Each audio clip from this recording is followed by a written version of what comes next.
When you watched Matilda, we know exactly what you were thinking in this scene. How on earth did they grow cute little carrots like these? Well, we can't actually tell you for sure how these carrots were grown or processed, but we can show you how to grow your own mini carrots exactly like the ones in this scene in only 2 easy steps. Show your food, you're an animal! Step 1. Start by choosing your carrot variety. We couldn't resist this variety pack from Raw Living Seeds. Packs like these are great for those of you who find it tricky to make difficult decisions, like choosing which carrots to grow, for example. Next, fill your pots about 4/5 full with good quality potting soil. Then add a generous layer of damp coir. This is an easy way to get an even surface to sow your seeds. To sow your seeds, sprinkle them lightly over the coir with your fingertips like you are seasoning your food. Cover the seed with vermiculite and then label your pots. Keep your pots well watered in a warm, sunny spot.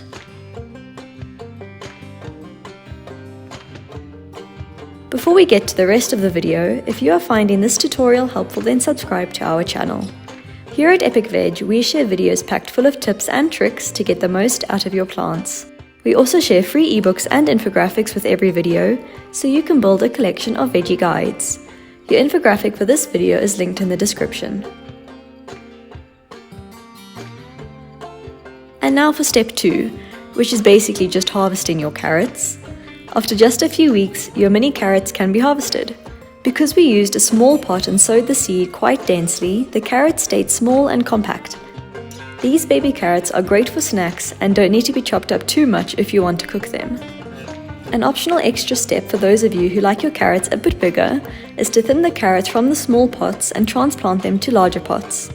Roomier containers will let the carrots grow bigger, so you can pretty much grow whatever size carrots you want just by manipulating the container size and planting density. Just keep in mind, transplanting can damage the roots a bit, so be gentle when transplanting. And that's how easy it is to grow baby carrots. Before you go, remember your copy of our infographic, and we will see you in the next video.